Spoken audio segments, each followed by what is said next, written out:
My kids say, Dad, how come you do this stuff? How come you're helping people all the time? I go, well, I've done some things maybe not so cool in my life. I have. I regret some of the things. But there's a wheel, okay, and a big barrel, and there's tickets in that thing. And if you're going to go upstairs, you want more tickets in that barrel with your number on it. And every time you do something good, your chances are better. If you help somebody out, you got another ticket in the barrel. And they look at me like, you are crazy, Dad. You're nuts. And I go, okay, whatever, but I get rewarded for that. And it's just being, doing to others, like you want to be treated it's still the best.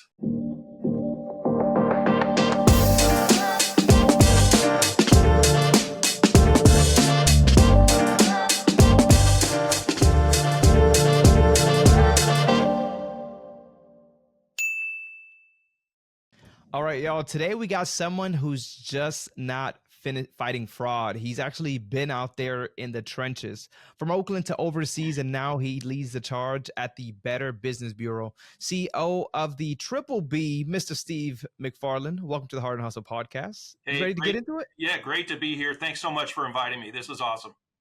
Absolutely, man. Thank you so much for taking your a time out of your busy schedule, because in a little bit we'll talk about those numbers that you gave me, and I think it's actually quite interesting for those that don't even know how many calls you're getting a day or people you have to deal with. Right. But let's start.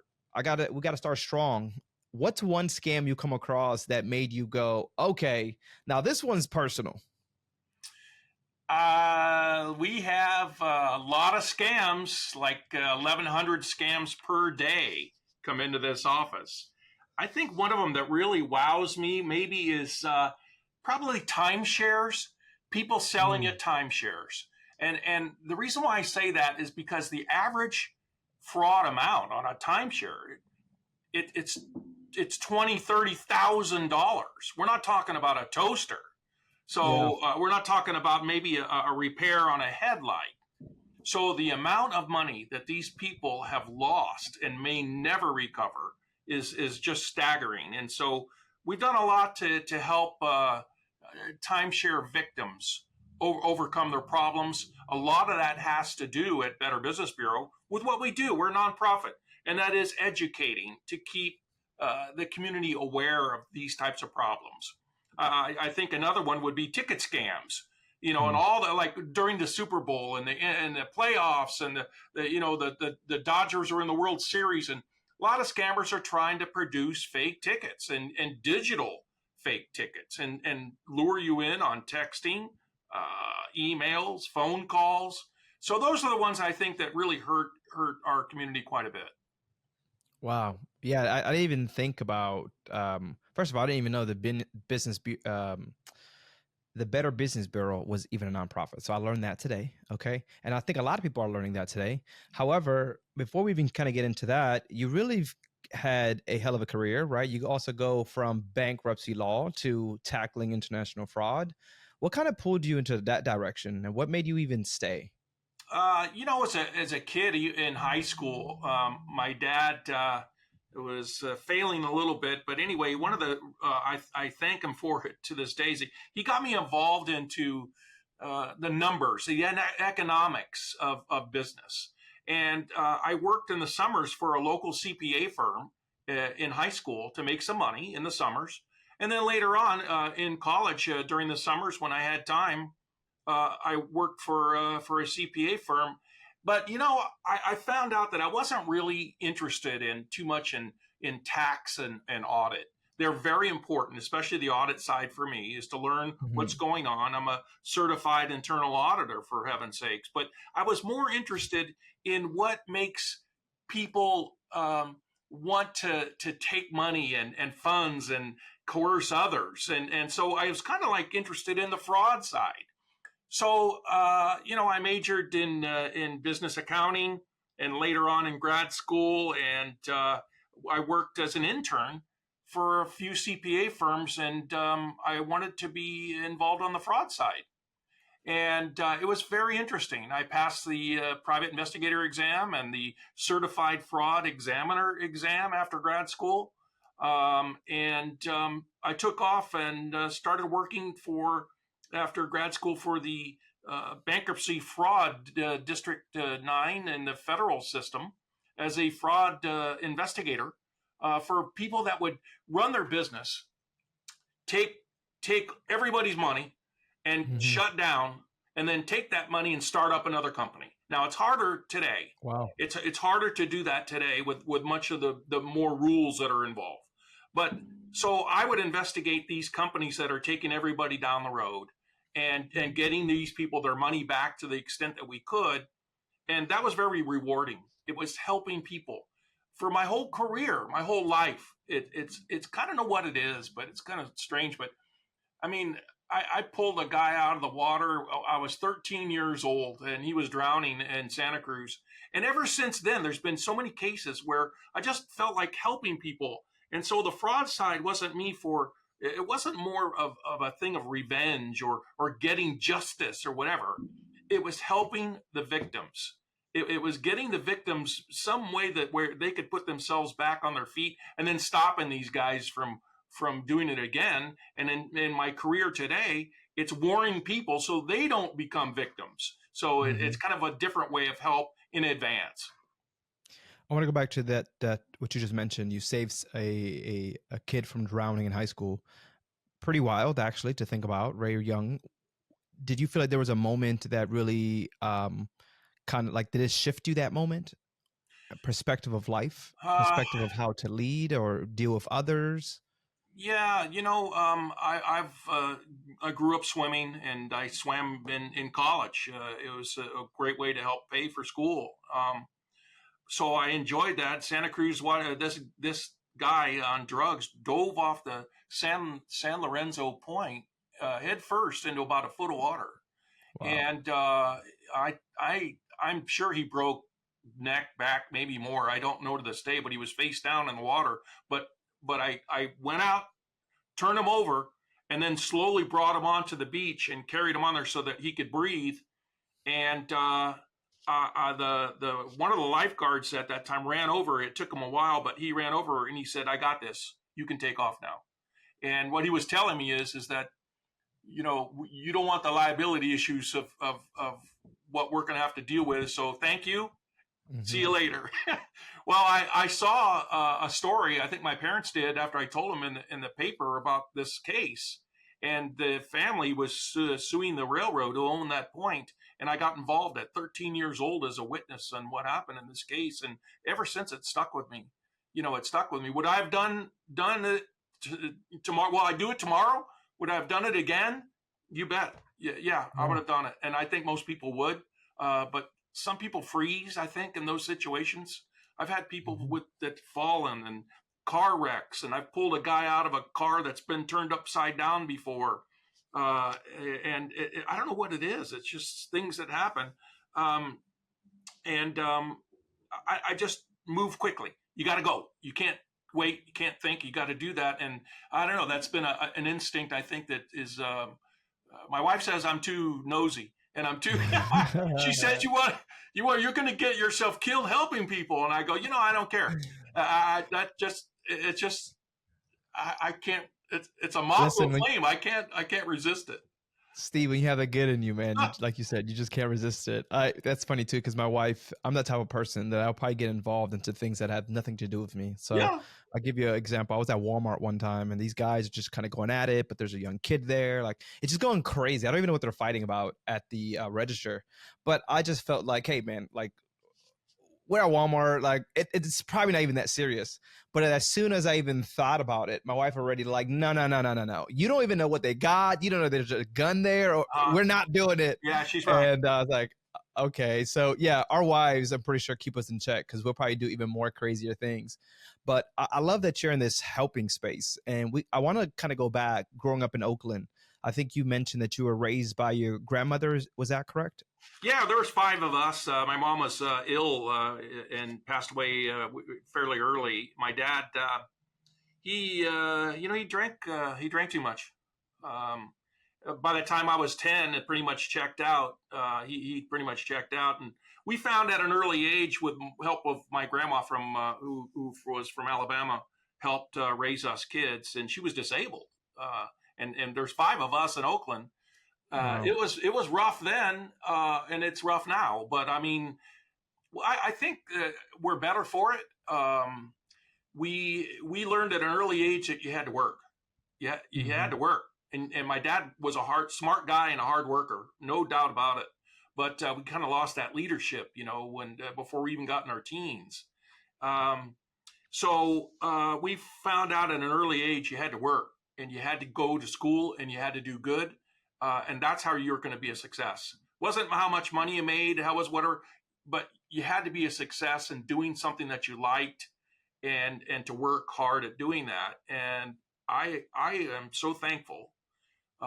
I am so thankful that we got that work ethic installed in us as kids. We all played sports, and that kept us out of, I think, some bad stuff. And kids today, there's a lot of influence that we didn't have with the internet and social Hmm. networking, and a lot of the pressures that are on these kids that we didn't have back then. But we had other stuff. We had other problems, and drugs were big time in the '60s and '70s, and we made it through. And I think a Hmm. lot of that has to do with how you're raised with an ethic to work and to be respectful of other people and their lives and their beliefs. Uh, Traveling overseas, one of the things I learned is that we don't have a monopoly on good ideas in the United Hmm. States. We don't. We and it's good. I think it should be required, man, before you get a college degree, that you got to go somewhere else outside the U.S. and look and see how other people live. And maybe they're not right. Maybe the way they do things are wrong. But you have a different perspective of the way people live and the values that they have, Yeah. because we're not always right on everything. But it is good to have a base, a good base of common sense and respect. I love that. And what also I love is your leading style. I remember you mentioned it. You lead like a big brother, not a CEO. And I Yeah. think it really comes from you mentioned life. I mean, just kind of by hearing some of the things you had to encounter, I think life teaches us how to lead like that. I think there's those that are natural leaders. You're being one of them. This has always been you, right? You like to lead, you like to help, you like to care for people, and you found your purpose, and now you're just kind of in it and just excited because you're still doing what you love to do, but Hmm. still helping people. Like, how cool is that? Do you agree that life kind of led you to become that type of leader where you lead like a brother? Yeah, we were a family and had to work together and do things to make things work. Hmm. I don't know. My wife says, you run that company, your BBB office, which is which we look, we cover about 21 million people, about 475,000 businesses, and I don't know. I kind of run this office, this business, like a family. you know Hmm. I know the names of the kids from our workers. I know some of their dogs names, and I might know, maybe too much. I don't want TMI, but Hmm. I think it's important, especially today, where we see turnover in our staff. And I think one of the biggest reasons that I hear is that people don't feel valued. They don't Hmm. feel like they don't feel valued in what they're doing, in that contribution that they're making for your company. So I don't think there is anybody in our company that doesn't think I don't care about them. I don't want that to happen. I Yeah. care about all of them. Of course, we all firms have better producers than others. We have people that are just here for the check and whatever. But I want them to know that I value what they do. I value their input, and I think team sports has a lot to do with that. When I was raised, because I do treat it like a team. It's not just some Hmm. buzzword around here. Uh, uh, we have different cities in our company. We are in LA. We're in Boise. We're in Vegas. We're in San Jose, Pasadena. uh, Different guys that they like their own local team, so we Hmm. spar all the There you time. go. Yeah. But I think it's a healthy spar. It's not something really personal, and it adds to the uh, getting to the personalities of the Yep. people and being able to work together. But I think the sports I think the family atmosphere, we've got out of our up to 40 people, we've got a half a dozen folks here that have been here over 25 years. And I think Wow. that tells a story. There probably isn't very many people here that are not under 10 years. And that I think tells you as a nonprofit, we compete with LinkedIn, eBay, PayPal, Netflix, all these guys in our neighborhood, and Hmm. we can't pay like they do. So we gotta be together, and you gotta work together, and I feed them a lot of calories too. I remember you saying you guys Yeah, have some what is it, weekly barbecues? What was it? I know you said yeah, something about yeah. barbecuing. Look, today, I what's it like lunchtime, right? So, Yeah. they're in the lunchroom. I got everybody Togos today, so they're all chowing down on Oh sandwiches. man, yeah. And I get it. I just get more out of it than they do. It's a time to share, like sitting around the table at dinner at home, Yeah. and people can talk about something other than work and have fun and laugh and whatever, and then get back and do your job. So I don't know. It works for us. It's maybe not for everybody, but it seems to be going okay. Hey, real quick, if you're enjoying the podcast, we first want to say thank you. And we also just want to give you a little insight of what we're up to at Francis. Some don't even realize that we're working with organizations to help them use AI to create that real human communication experiences, whether that's actually supporting your families, those patients, or the entire community. We're actually creating tech that connects. Check it out, francis.ai. I said food always makes people happy, but I really want to talk about these 1,100 complaints a day. Like, walk me through what does it look like on a Tuesday? I know today's Monday, but let's talk about tomorrow. We start our day, 1,100 complaints. What's the pressure really like? Is it pressure or is it ease? Yeah, we have a team. Thank Allah for software, because we don't have the manpower to answer the phone for 1,100 complaints. You can go to bbb.org and file a complaint Mhm. on a car repair, or some other dentist, contractor, you name it. There's thousands and thousands of companies that you can do this on. And in most cases, we'll take out the expletives with an automatic redactor. It happens a lot. That's crazy. And then we will send it directly to the company for the consumer, and then they will respond back to us. They have a time limit Mhm. to respond. Now, we're not asking for the companies to cave on every request that Mrs. Smith has in her complaint, Yeah. because you know what, a lot of these guys are gaming these companies. They're gamers. Mhm. They want something for free. I mean, we had ladies, she got turned down and she was mad and threatened us because her printer warranty was expired 3 years ago, and she thought that she should have a new printer because that one failed. So there is pressure on our staff.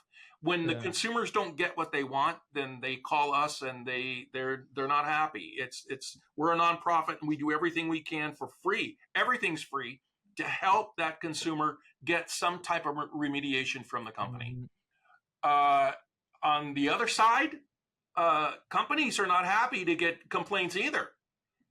Some of them are deserving of these complaints, and they're not very welcoming, and they don't treat their customers right. Majority of them do, and we help companies just as much as the consumers. We have I love that. companies that get bad reviews and complaints that are filed on them that should be on someone else. We help every company, whether you're a member or not. We will help you to fix those types of problems. In the middle of all this are our dedicated operations employees that take these complaints in, about 1,100 a day, sometimes less, sometimes more, especially after the holidays. And they maneuver these complaints to the proper company, and it works. I mean, it works. Yeah. We've got a batting average, I would say about 84%. 84% of those complaints that come through get resolved somehow. That Mhm. doesn't mean the consumer is going to get everything they want, but we're batting about 84%, which is, hey, that's pretty darn good. Well, I was just actually going to bring that up. That's funny that you even brought that up here. What's the secret sauce? Unless you don't want to give other teams a secret sauce, I get it as well. But what keeps you guys? 84% is pretty high. Yeah, now that's I think a national type average. We're Okay. BBB of LA, Silicon Valley, so we're California. Hmm. BBB New York, Chicago, Miami, they're right about the same, but we could vary, a few points here and there, but we all operate under the same rules, the same guidelines, and the same standards. We're a BBB nonprofit. We don't get money from the government. We don't take money from anybody's taxes.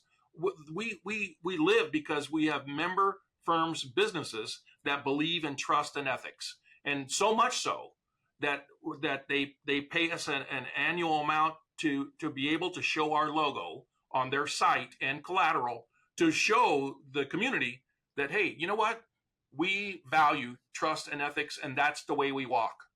And Cool. we have that logo on our site to let you know that that's what we do. And there's 85% of consumers, when they see that logo on your site, they're going to choose your company over somebody that's not accredited with a BBB, and we're proud of that. That's pretty cool. I'm going to go ahead and jump into a little bit of a hot topic for a lot of people, especially those in the nonprofit space, because it seems that nonprofit kind of almost sometimes lacks innovation, especially in the technology side. So let's talk about AI. Is this a friend or a foe for you? Like, you've seen both sides.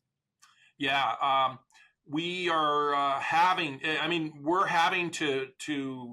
Our IT teams now are working on how to integrate AI into our Hmm. programs to better help the community, to better help make our messaging and awareness to the community better, so that people won't get scammed by these things. One of the ways AI is helping us is in the review area, because a Hmm. lot of people are filing reviews and they're fake. These companies are they've got reviews for 100 reviews from people that don't exist. They were created from some marketing firm in Bombay, okay, and Wow. now these guys are using it. So AI is helping us detect fraudulent reviews so they don't hurt companies.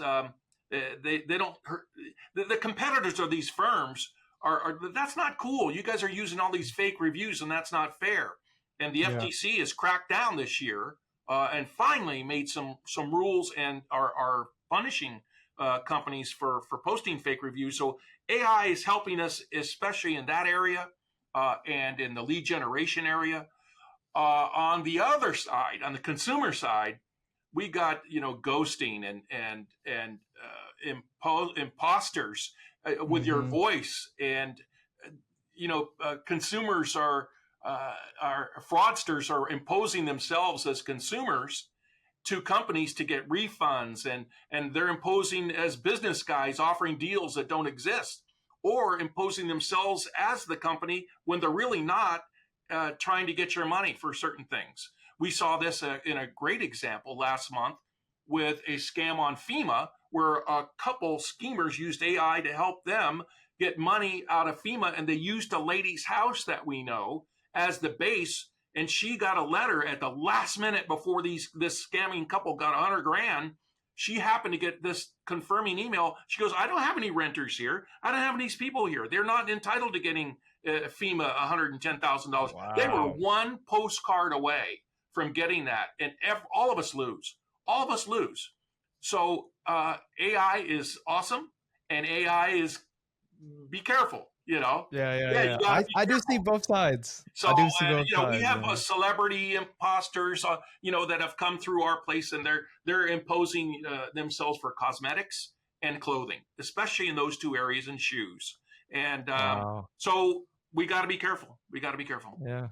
Wow. If you could actually have, say, for the sense of business and what's going to do for you guys, if you guys had this 24/7 chatbot, what would you like it to actually tackle, to kind of help what you guys are already doing on a day to day, whether it's internal or external? Well, we have a tool called Scam Tracker, but it needs to be. I think AI is going to really help that out over the next couple years, hopefully sooner. We Mhm. move at glacial speed around here, so we need to speed that up a little bit. Um, but I think one thing that I would like is that the tools would be used to help victims, warn them, to warn consumers before they make a choice.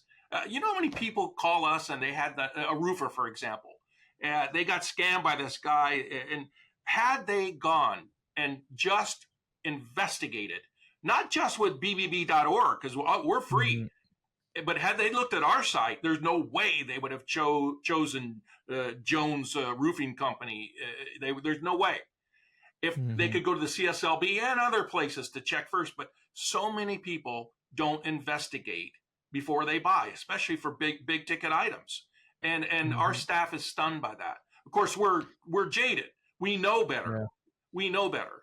But so many millions of dollars wouldn't have to be recovered or lost from the people who you don't need to lose. They don't have money to lose like this. Mm-hmm.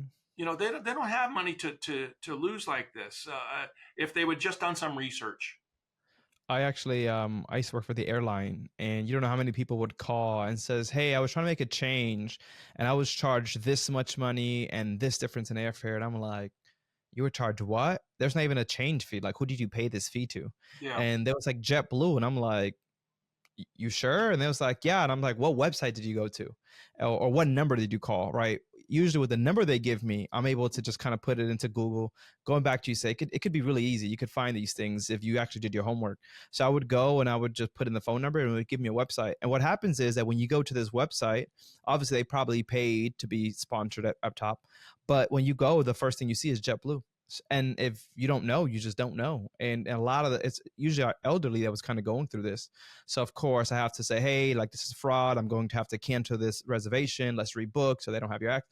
So it was always a big thing. And I can only imagine those probably calls end up, at the BBB as well. But I can see, yeah, every day where people could be taken advantage of just because, like you mentioned, they did not know better. And AIs, you mentioned the voice is crazy. Sometimes we want to talk like I know when I'm getting scam likely calls, and I don't want to say anything because that's just them could get your voice. You say yes, they got you, yeah, right? So I definitely am very aware of it, man. But what I want to talk about your leadership. I think it's cool. I love the way that you think, the way that you kind of see things, the culture you try to bring to, or not try, that you do bring. What's been that toughest leadership lesson for you, especially in nonprofit work? Has there been something that you felt you've had to overcome or had to learn as you were going through the ropes? uh, one of the things, one of the things I think we're fortunate and that we learned is that, especially in California, we better be diverse. We better have a diverse staff. We speak 5 languages here, Hmm. and we have folks from all over. If I want to make one of my staff smile, I just start speaking Spanish. And my Spanish is not good. It may be first grade, but I get through it. I can get through it. Let's hear it. Can I get a hello? How are you? Can I get that? Hola, cómo está? So Oh, that was good. That was yeah, good, Steve. That was yeah. good. ¿Qué pasó, Efrain? Now, but we have Hindi, and we have Probably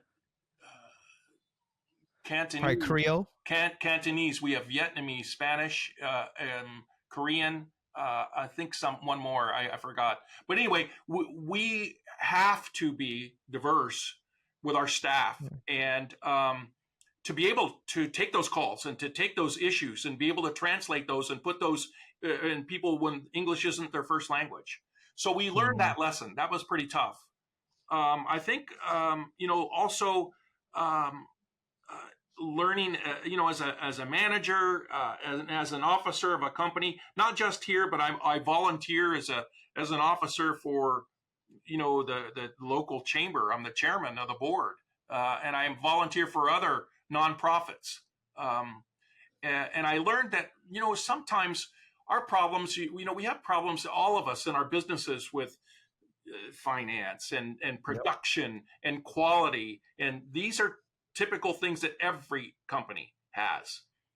I think the ones that bother me the most are HR related issues, human resources problems, where people maybe take advantage of someone else in your company, or they're torn between this and that, and I don't know, or they're frequently late or unproductive. Those kind of things here, we've kind of gotten a good.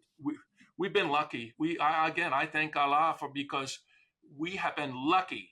We think we have been lucky to avoid those. And I think a lot of it has to do with caring for people and being involved and making them involved. But those are Hmm. the lessons, I think, is that understanding, being diverse in your company with different age groups, languages, cultures, religions, and that has been really helpful for us. Hmm. And then on the other side is, again, like I mentioned, a while back, is showing value to your staff, and you'll get that back in return from the staff to your company. You also have this golden rule that I remember was do your job and be nice. Yeah. Has that ever been tested in a very big way? Uh, you, it's not easy for us to compete, especially during COVID, because Yeah. there were a lot of people didn't want to work, and it's still tough in some cases. Hmm. For a nonprofit, it's hard. It's hard for us to compete, getting staff, competent staff, when we're competing with some of the largest companies in the United States. So one of the rules I put in is that, we'll train you, but that's on two conditions. You got to do your job, and before you start, wolfing that Togo sandwich down and slacking off, you got you got to do your job, okay? And you got to do it right with quality and care, and you got to complete it, and then everybody's fine. The other cardinal rule we have is you got to be nice, and that is be nice to your peers because they're getting yelled at too. Be Yep. nice to your consumers that are calling us to be courteous, and be Hmm. nice to our members, to our member firms and non-member firms. Just be nice because we will Just be train nice. you on what to do. We'll train you what to do, but you got to And give come you free in. food. You got to come in and be competent. You got to learn and do your job. Don't expect somebody else to do it.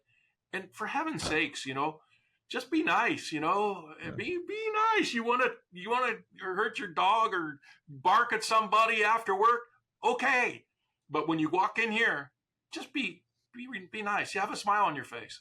Yeah, it's a game changer, man. I was recently just this weekend. I went to go eat at a Korean barbecue hot pot place, and I called, and just off the phone conversation, I was like, oh my god, like I just hope this is not what they're like over there, right? We were excited to go, and when I get there, you knew exactly who was that picked up the phone because it was also the person that was getting everybody seated, Yeah, and I always think to myself, like, how hard is it for you to be nice? Just yeah, smile. I didn't yeah, ask you to come to work. Like, you came here to do this yeah, today. At least show some kindness. yeah. So I hear you. It truly does make a difference for everyone that's involved here. And it's And not just just the at work. experience. I mean, it travels elsewhere. Let me. Mhm. I just thought of something. I walked out of at the time it was Staples, now called Crypto, and it was after I think a Kings game. I'm by myself walking. I've got about 4 or 5 blocks to walk to the hotel, and I'm standing on the corner of Olympic there at Fig, and there's a lot of people that are going out. And Mhm. I don't know if you know the area, but after 10:30, 11, the different crowd comes out, and sometimes they're not so cool. Got I it. Got had it. a lady and her daughter who was holding her hand, probably maybe 4 or 5. And I'm standing there waiting for the light to cross, and she came up to me and she says, "Mister, can we walk with you? Can we walk with you for a few blocks so that we can get to our car and walk with you there?" And I lost it, man. I didn't show her that I lost it, Yeah. but I'm thinking to myself, going, you know what? She doesn't know me. She doesn't know me. But Mhm. she trusted me to help her in case something happened to her and her kid walking to their car for 3, 4, I don't know how many blocks, but I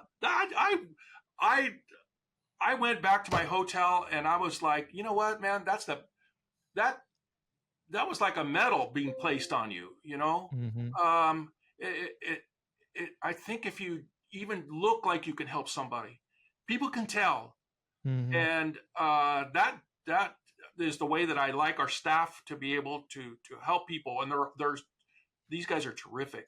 They are absolutely just the best, and I'd be lost I love without it. them. But I think that I'm, kind of a situation where you even like you look like you can maybe help somebody. yeah. Uh, I I'm honored, just really honored. That really gave me some. I hear you, Steve. I hear you. It happens all the time. And, sometimes I think to myself, do we just look like kind people? Yeah, Because yeah, I would be at a Walmart and I'll be just walking. And I don't know because I'm always just smiling anyway. But someone will ask me, hey, young man, are you able to help me put these waters in the car? And like you said, they don't know who I am. They yeah, don't know my motive in life, right? yeah, And of course, as always, yeah, of course, I don't care what it is. I'm willing to help. yeah, To the point that my wife was like, "You just like to help everybody," yeah, and I'm like, "Yeah. That's just who I am." I don't see color. I don't see your yeah, financial situation. To me, as man, I would love for someone to help me, and that's how I look at it. Actually, I look at it as karma. The good that I'm putting on into this world, at some point I may need some assistance myself, and I would want someone to help me the same way that yeah, I'm helping other people. So yeah. if It's you want rewarding. help, you got to make sure you're giving that help as well. It's rewarding. My kids Hmm. say, Dad, how come you do this stuff? How come you're helping people all the time? I go, well, I've done some things maybe not so cool in my life. I have. I Hmm. regret some of the things. Yeah.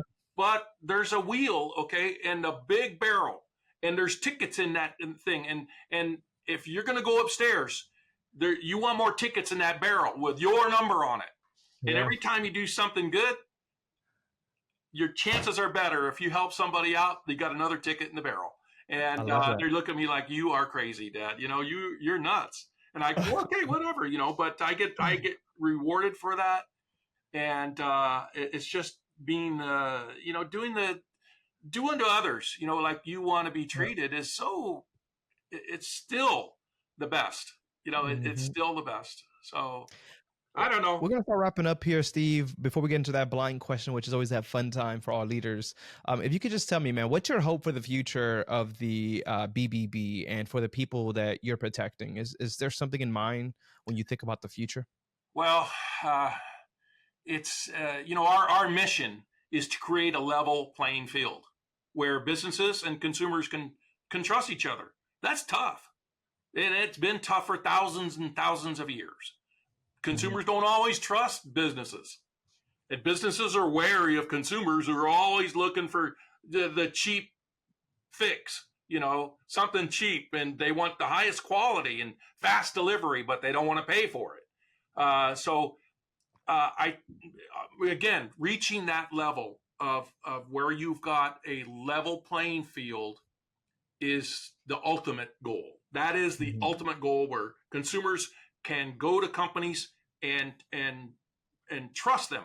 And all of us have companies. All of us have companies that we really would recommend, and we have Yep. ones that we will not recommend.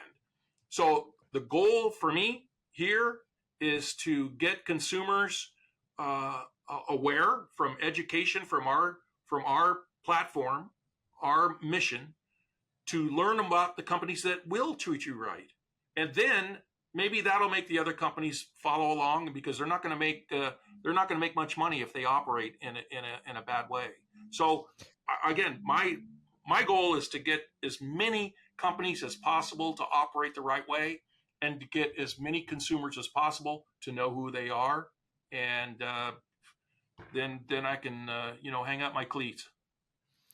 Okay, I like that. I got you one more question before we get to this blind question.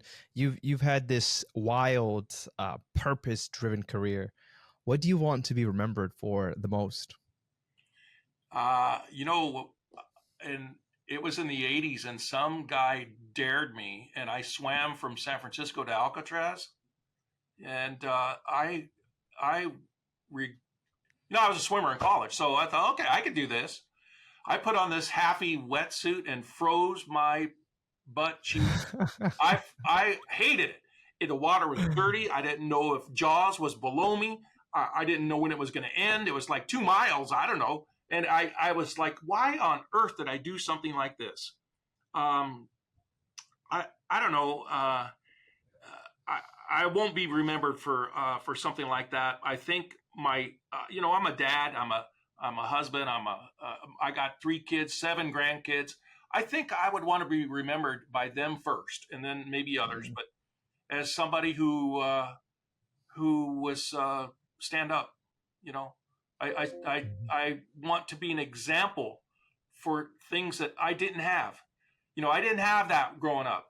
Mm-hmm. I didn't have an I like it. example of somebody. I had memories of it when I was younger, but not much. But I would want them to go, that grandpa dude, he was a stand-up guy, Yeah. and I say dumb stuff. I tell stupid jokes. Not infallible, and I make Hmm. mistakes every day, but I would want them to know that I try to live a good life and was treated everybody, no matter who you are, where you're from, the same, and you treat everybody with respect and be respectful. That's what I would want. To where they can do the same thing, no matter what they choose, their careers, our kids, my staff, whatever they decide to do it right, and do it with honor and ethics. Okay. So now for the blind question, man. This was actually given to us by Candice. She is the CEO and of Open Door Mission, and she said that we're going to learn a lot about you by this question. You ready? All right. What was the last show you binged? The last TV show or Yeah. whatever show. Whatever show, whatever show. Uh, uh, I really liked 000. It was the drug shows. During COVID was the only time I really started watching a couple of these things. I didn't have time because I'm a huge sports fan, so I don't Yeah. really watch a lot of that stuff. There's one show called The Night Agent, and it's on. I think it's on Netflix, and I was probably that's the last series, Night Agent, that I Okay. really watched. I was a huge 24 fan back years ago. I did watch every one of those, but I kind Okay. of like the espionage stuff because that's kind of like my upbringing in my early days working overseas, and I kind of like the espionage stuff. Love But it. again, it's solving problems. It's helping people get their money back and those kind of like Mhm. things. And uh, I would say, Look at that. You leave it, you eat, you live it, you eat it, you breathe it, you watch it. You just all in this, Steve. Cindy, I hope you're watching this. You got the answer from Steve on what he actually binges. But yeah. Steve, this is your time. This is your time now to ask that blind question to our next leader, whoever that may be. Uh, I would say that, speaking of help and helping people, what are you doing to help someone else other than yourself? I'm not Mm, talking about maybe helping grandma walk across the street. I mean, that's something that maybe you could do. But is there something on a recurring basis that maybe you volunteer? Is there somewhere that maybe you help out some other way? mhm, We're all involved in so busy in our careers and our families. Sometimes we lose sight of being able to help out others. mhm.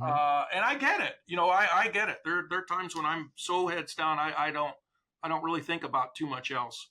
I think what I would ask is, what are you doing to help your community? Not just your pocketbook. Yeah. I've taken, I don't like writing checks. I just don't like it. I don't want to write you a check. I'd rather help you pick up trash or help something or help somebody. Hmm. I don't. So I would ask them, what are you doing? What are you doing in Okay. your community? And is it meaningful for you? If not, stop and go find something that is. And Yeah. because there's so many people that need your help, go for it. I like it, Steve. And for those that are still watching, where can we find more information about what it is that you guys are doing, or even just be able to connect with you? Yeah, you can go to bbb.org. bbb.org. You can learn about the BBB, founded in 1912 as a vigilante group to thwart bad advertising, false advertising. That's how we started. Mm, One more thing that you might want to do to check out things if you want to prevent yourself from becoming a victim, go to scamtracker.org. Just for fun and kicks and giggles, go to scamtracker.org and you could see scams in your mhm. zip code by type. You want to see locksmith scams and zip code 90051? Go to scamtracker.org and see what's going on to help prevent yourself and your family and friends from being victims. Love it. Steve, it was a pleasure to always speak to someone like yourself at your caliber that has really just shown what a great leader should, how they should lead by, and you have so many great examples there. We thank you so much for your time. And for those that are still watching, make sure that you guys do share. It makes the biggest difference. Make sure that you guys do like, and also just tag someone that may need to know about the BBB down below. We thank you guys so much for watching. This has been the Hart Hustle podcast. My name's Efrain. We'll catch you guys in the next one. Thank you. Later. Thank you.